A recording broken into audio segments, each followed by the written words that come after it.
Good morning, welcome to Yeshiva YouTube. Iyun with Benzion. Today's daf is Kamma daf Lamed 10, number 39. This daf discusses mainly what would be a halacha if the shore belonged to a chereshot of a katan who does not have halachic responsibility, and then it gores. Who pays? Does anyone pay? Does nobody pay? So the Mishnah says, "Shor shal the top of Lamed 10 Aleph, shor shal pikeach." If it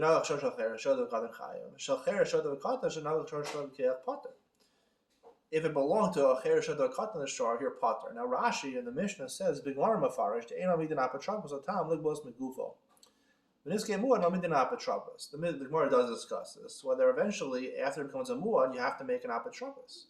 Rashi asserts over here the halacha is by the time the first one or two or three times that it gores, you don't have an apatrapos, and therefore there would be no payment. If you look on Lamed Ten Amud Beis, that's not really the way that poskin paskin. It looks like in Halacha Gimel, in the Mesoras Hashat, in the Mesoras Nein Mishpat, at least according to the Rambam, he paskins Mamid and Apatrapos the Tam was Megufo. Not like Rashi says. So what is the halacha? And I like to discuss what I think the halacha should be, and I believe it's fundamental in understanding between a short tam and a short muad.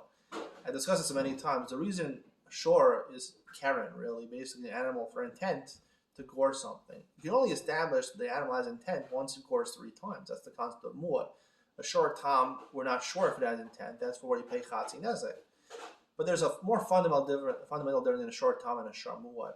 And that is something I talked about a couple of dapim ago, is that the reason a short tam pays is because of the owner. The owner pays because he's supposed to be responsible for the animal, supposed to be more careful for the animal. The obligation is on the head of the owner.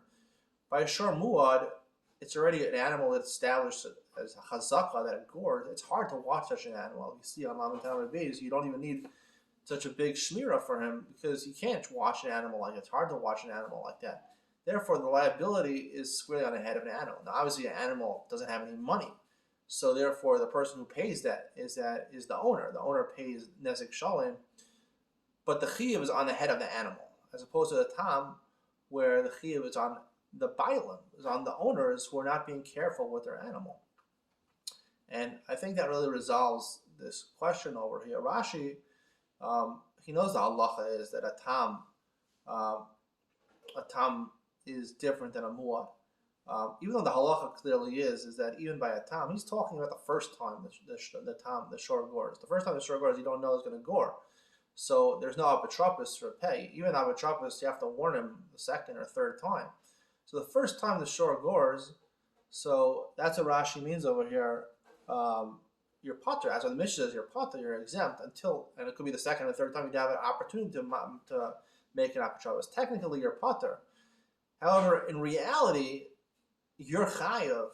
Really, you are chayav because for a tam, the obligation is on you, the owner, and therefore, when you grow older, you'd have to pay, right? What happens? You're a katan or a cheresh or shota, and you get better. Would you end up having to pay after for the first and second time you gored? And the answer, I believe, would be yes, because the obligation is upon you as the owner. If it was on the head of the animal, so it's only the head of the animal, but if it's on you as the owner, then you do have to pay. You can't pay technically because you're not mentally competent, but eventually you do have to pay. I think that would be the halacha. Hope you enjoyed today's share. See you on the next one.